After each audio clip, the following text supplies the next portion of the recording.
तर नुकतीच निलेशने आईसाठी एक कविता सादर केली.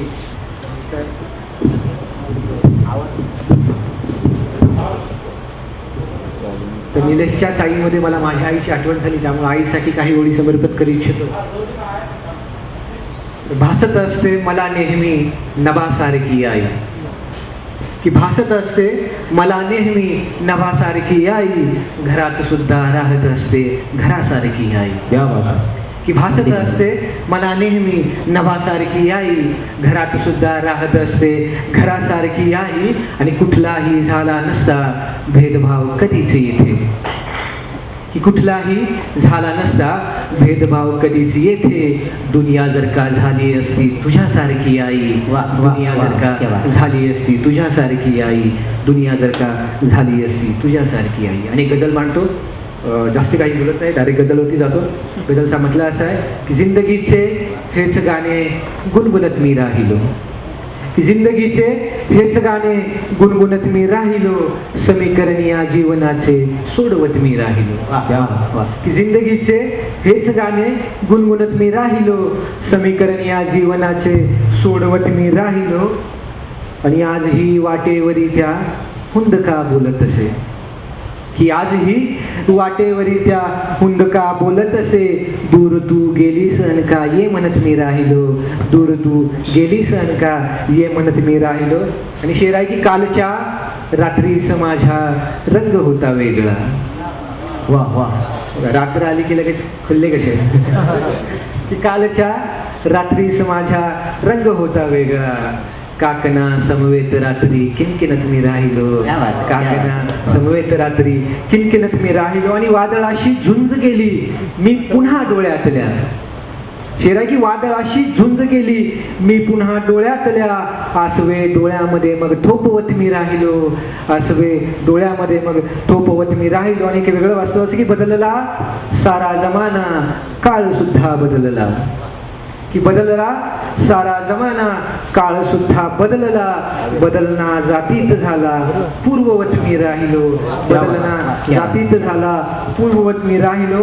आणि शेर की धर्म हिरवा धर्म भगवा, धर्म मग झाला निळा.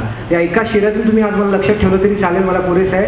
हा शेर सादर करतो की धर्म हिरवा धर्म भगवा, धर्म मग झाला निळा, कोणता झेंडा नव्याने फडकवत मी राहिलो, कोणता झेंडा नव्याने फडकवत मी राहिलो. की धर्म हिरवा धर्म भगवा, धर्म मग झाला निळा, कोणता झेंडा नव्याने फडकवत मी राहिलो. आणि शेवटचा शेर असा आहे की ओळखाया लागले बघ लोकही तुझला शशी.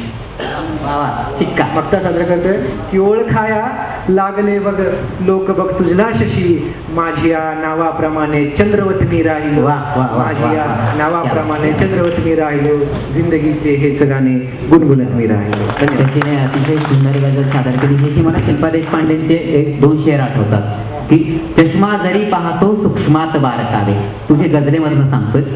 चष्मा जरी पाहतो सूक्ष्मात बारकावे, डोळे मिटून दिसते तेही चिकार आहे. आणि दुसरा शेर असा आहे की नाही गझल मिळाली कचऱ्यात टाकलेली, नाही गझल मिळाली कचऱ्यात टाकलेली, बाळास फेकुनी आई फरार आहे, आई फरार आहे.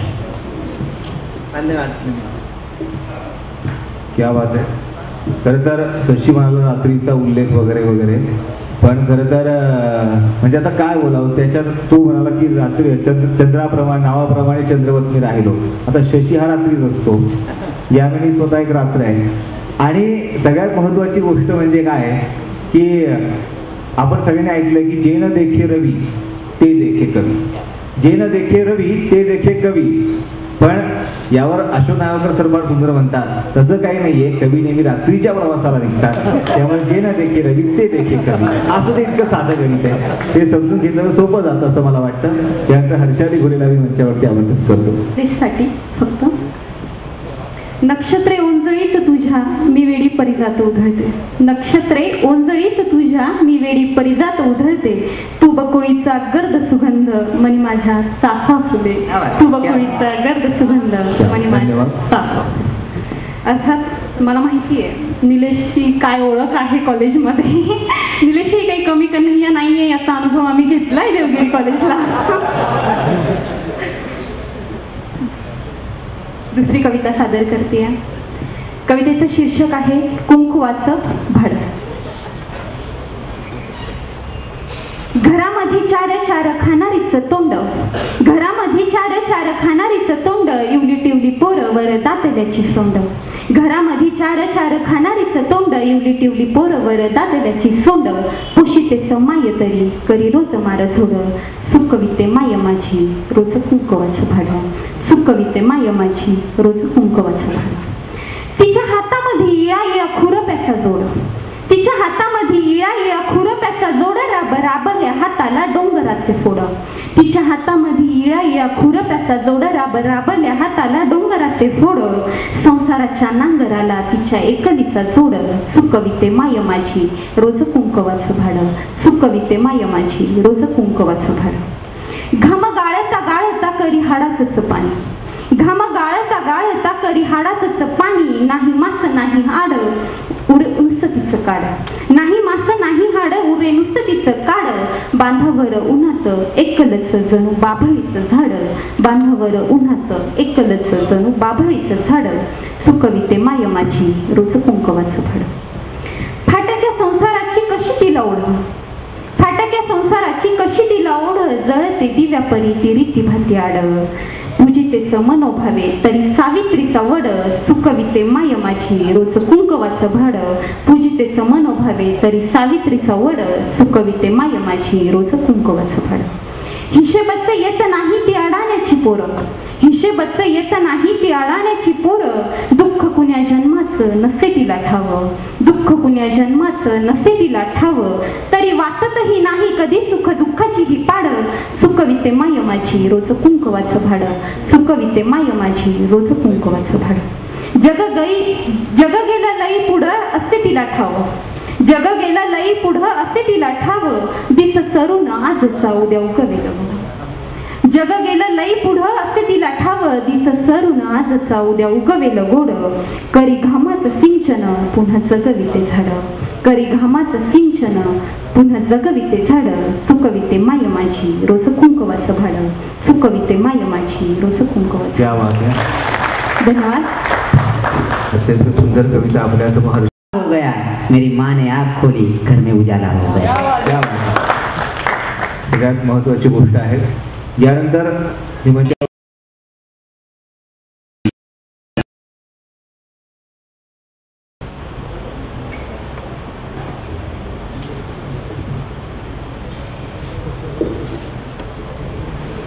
नंबर वेळा माहीत नव्हता, त्यामुळे कविता काढून ठेवलेली नव्हती.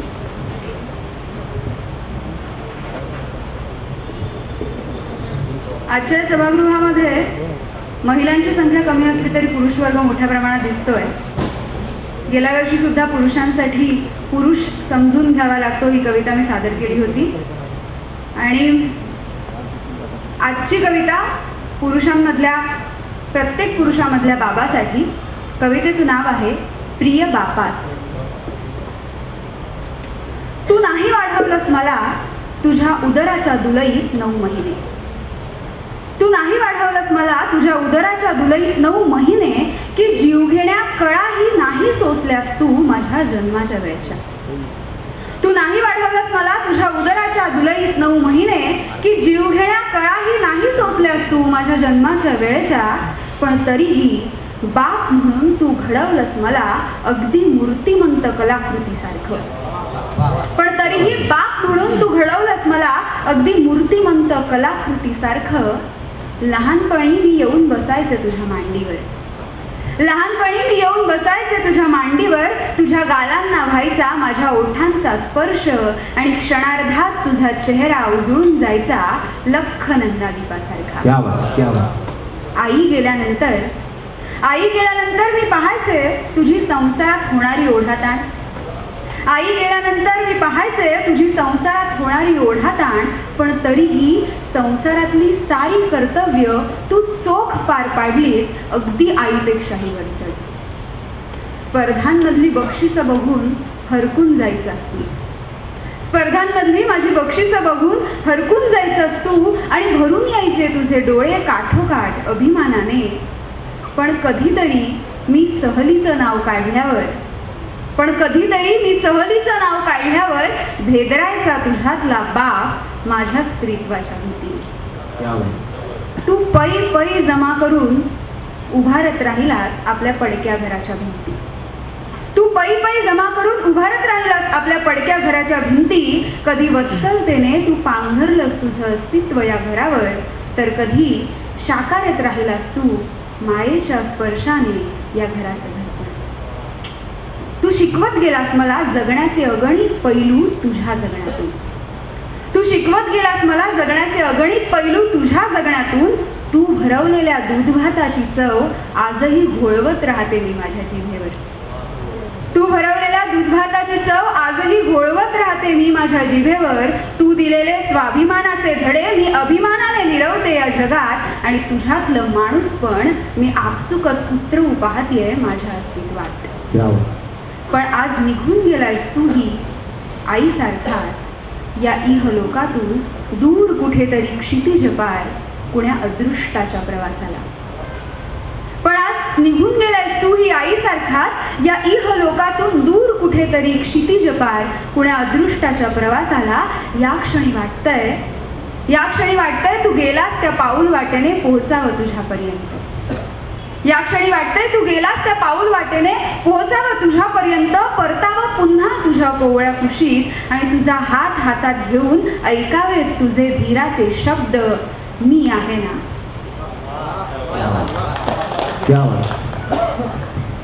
या क्षणी वाटतंय तू गेलास त्या पाऊल वाटेने पोहोचावं तुझ्यापर्यंत.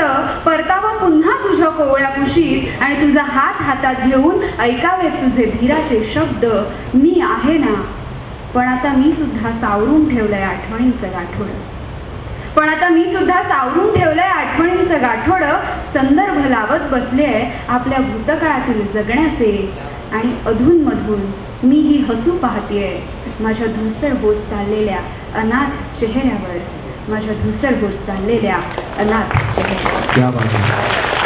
अत्यंत अंतर्मुख करणारी कविता यावेळेने सादर केली. खरं तर मुलीचं आणि वडिलांचं नातं हे अधिक जवळच असतं असं आपण म्हणतो. त्यामुळे प्रदीप निफाडकरांची फार सुंदर गझल आहे की माझी मुलगी. त्याचं म्हणतात की जागोजागी भेटत असते माझी मुलगी, कोणाच्याही मुलीत दिसते माझी मुलगी. मला घरी यायला जरासा उशीर होता, आई सोबत जागत बसते माझी मुलगी. असे मुलीचं आणि वडिलांचं नातं असतं. त्याच आशयाची आणि मुलीचं आणि वडिलांचं नातं अधोरेखित करणारी कविता यावेळी सादर केली. आणि आणखी त्यांचा शेवटचा शेर आहे की तिला न्यायला राजकुमारा उशिरा येतो, अजून मजला अल्लड दिसते माझी मुलगी. क्या बात आहे. यानंतर रामप्रसाद वावल त्याला मंचावरती आमंत्रित करतो. टाळ्यांच्या गजरात आपण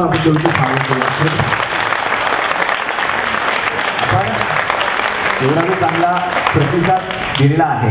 आणि आता जर आपण समारोपाकडे चाललेलो आहोत, त्यामुळे शेवट गोड तर सगळं गोड असं म्हणतात. त्यामुळे शेवट गोड झाला पाहिजे असं मला वाटतं.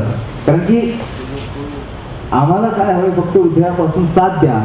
कवीला आणखी काय पाहिजे, फक्त मनापासून दाद द्या. ही सगळ्यात महत्वाची गोष्ट. मनापासून दाद आपली महत्वाची आहे. रामप्रसाद रावळ. बाहेर एवढा अंधार असताना त्या अंधाराला अंधारात गोंधळत बसणं माझ्या रक्तात नाही. त्या अंधाराने दाभोलकरांचा बळी घेतला, त्या अंधाराने पानसरेंचा बळी घेतला, त्या अंधाराने करबुर्गीचा बळी घेतला, त्या अंधाराने रोहित मुलाला आत्महत्या करायला लावली. रोहित मुलाने आत्महत्या केल्यानंतरही त्याला नक्षलवादी दहशतवादी देशद्रोही ठरवलं. अशा अवस्थेत माझ्यासारखा माणूस शांत बसणं शक्य नाही. मी लिहिलं, बरं झालं रोहित तू आत्महत्या केलीस. मी एक कवी असल्याबरोबरच एका सामाजिक चळवळीचा कार्यकर्ता स्वतःला मानतो आणि मी एक भूमिका घेऊन या ठिकाणी आलेला माणूस आहे. मी लिहिलं की बरं झालं रोहित तू आत्महत्या केलीस, बरं झालं रोहित तू आत्महत्या केलीस. आम्ही आता ठरवू शकतो तुला नक्षलवादी दहशतवादी देशद्रोही. बरं झालं रोहित तू आत्महत्या केलीस. आम्ही आता ठरवू शकतो तुला नक्षलवादी दहशतवादी देशद्रोही, किंवा करू शकतो सहज बदनाम तुला अनैतिक संबंधात. तुला खुनी बलात्कारी करणे ही अवघड नाही. बरं झालं रोहित तू आत्महत्या केलीस.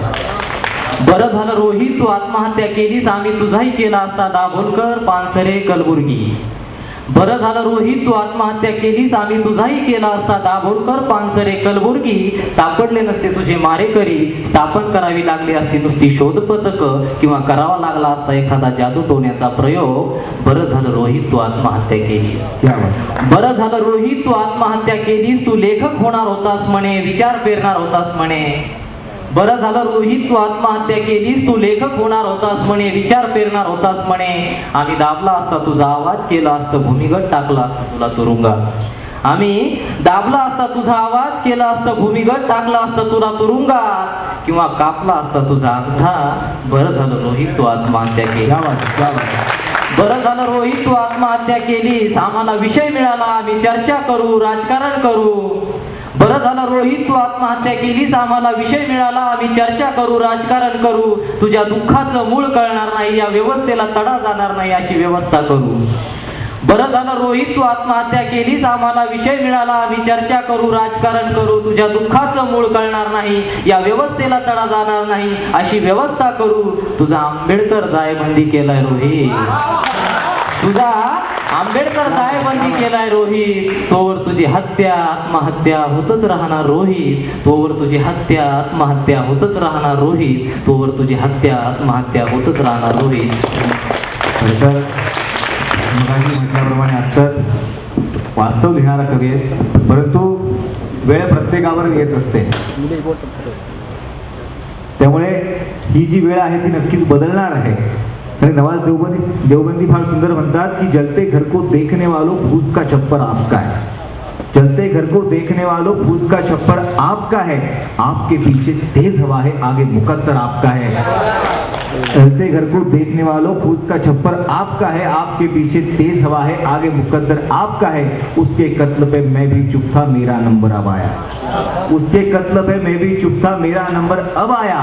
मेरे कत्ल पे आप भी चुप है, अगला नंबर आपका है. मेरे कत्ल पे आप भी चुप है, अगला नंबर आपका है. त्यामुळे वेळ प्रत्येकावर येत असते आणि येणार आहे असा आशावाद आपण बाळगूया. यानंतर धम्मपाल जाधव अर्थात आमचे धसू जाधव यांना यांच्यावरती आमंत्रित करतो की आपली कविता ठेवावी. धसू धसू म्हणलं की जबाबदारी वाटते. मी दासू सरांनी एवढा मोठा नाहीये, पण दासू सरांसारखी एक जरी ओळणी आली ना निलेश तर मी स्वतःला एक चांगला कवी म्हणू शकेन. आणि तू म्हटल्याप्रमाणे एक गझल फार सुंदर आहे. प्रत्येकांवरती वेळ येते खरंच की वाचले ना चाळले त्यांनी मला, बघ कसे चुरगाळले त्यांनी मला. वाचले ना चाळले त्यांनी मला, बघ कसे चुरगाळले त्यांनी मला. खोल पुरले तर पुन्हा उगवेल मी, खोल पुरले तर पुन्हा उगवेल मी, याचसाठी काय जाळले त्यांनी. कवींना जाळण्यातही इथं पूनम भाऊ आहेत. पूनम भाऊ आत्ताच आलेत उल्लेख करणं, कारण सगळेजण काही जण कवितेवर प्रेम करतात आणि काही निलेश मगाशीच म्हणाला आमची चर्चा चालू असताना काही माणसांवरती प्रेम करतात आणि माणसांवरती प्रेम करणारी ही माणसं असतात. मी कवितेला सुरुवात करतो. बेईमान लेखणी, कवितेचं नाव आहे बेईमान लेखणी, विद्रोह आहे. सांडले रक्त किती संपली का कहाणी, सांडले रक्त किती संपली का कहाणी. बेमान झाल्या मेणबत्त्या, बेमान तुमची लेखणी. बेमान झाल्या मेणबत्त्या, बेमान तुमची लेखणी. वाचाळवीरांच्या रोज वल्गना, रोज चाले तमाशा. वाचाळवीरांच्या रोज वल्गना, रोज चाले तमाशा. दष्टपुष्ट भ्रष्टांची गुलाम तुमची लेखणी. नाव कुठे चालते हो धर्म सांगावा लागतो. परिस्थिती बघा, धर्मच सांगावा लागतोय सध्या तरी. नाव कुठे चालते हो धर्म सांगावा लागतो. परंपरेच्या रीती चालीची अधर्मी तुमची लेखणी. समता न्याय बंधुतेची कुठे आहे लोकशाही. समता न्याय बंधुतेची कुठे आहे लोकशाही. अन्याय होतो पामरांवर, भिकार तुमची लेखणी. अन्याय होतो पामरांवर, भिकार तुमची लेखणी. पंथभेद आणि धर्मभेद यात सारे गुंतले. 26 नोव्हेंबर 2016. पत्रकारांना माहिती आहे. पंथभेद आणि धर्मभेद यात सारे गुंतले. हा देश रामजादेंचा, हरामजादी तुमची लेखणी. आणि हा शेवटचं जे कडवं आहे तो बदल करून मी घेतलेला आहे. यामिनीनंच बदल सुचवलाय, बदलानुसारच मी ते कडवं सादर करतो. शब्दवार करतो आणि मी होतो व्यक्त होतो लिहायला. शब्दवार करतो आणि मी व्यक्त होतो लिहायला. अन्यायाविरुद्ध अजून का थरथरते तुमची लेखणी. अन्यायाविरुद्ध अजून का थरथरते तुमची लेखणी. धन्यवाद.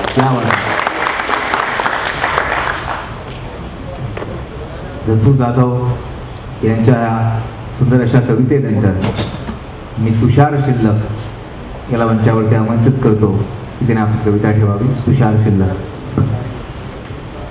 धन्यवाद निलेश. सध्या मराठवाड्यामध्ये आणि संपूर्ण महाराष्ट्रामध्ये दुष्काळाचं सावट आहे. त्याला सामोरे ठेवून एक म्हातारा माणूस वारीला जात नाही. या दुष्काळाची परिस्थिती काय आहे तो विठ्ठलाला सांगतो. कवितेचं नाव आहे दुष्काळवारी. कशी करू मी विठ्ठला तुझ्या आषाढीची वारी, कशी करू मी विठ्ठला तुझ्या आषाढीची वारी, उभा पाऊस आटला पिक तहानली रे सारी.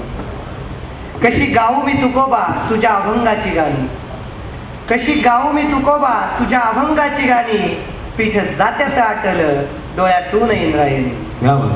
कसा नाचू एक नाथा तुझ्या कीर्तनाच्या रंगी, कसा नाचू एक नाथा तुझ्या कीर्तनाच्या रंगी, चार वरीस लोटली डोळा दिसेनारे सुगी. कसा कुटू टाळ देवा तुझी भक्ती करू कशी, कसा कुटू टाळ देवा तुझी भक्ती करू कशी, इथे रोजच घडते भुके पोटी एकादशी, इथे रोजच घडते भुके पोटी एकादशी. विठ्ठला विठ्ठला जेव्हा दुष्काळ पडतो तेव्हा भेगात जमिनीलाच नाही तर काळजालाही पडतात. विठ्ठला जेव्हा दुष्काळ पडतो तेव्हा भेगात जमिनीलाच नाही तर काळजालाही पडतात. विहिरीचं पाणी जेव्हा तळ गाठतं तेव्हा अश्रूही कोरडवाहू बनतात.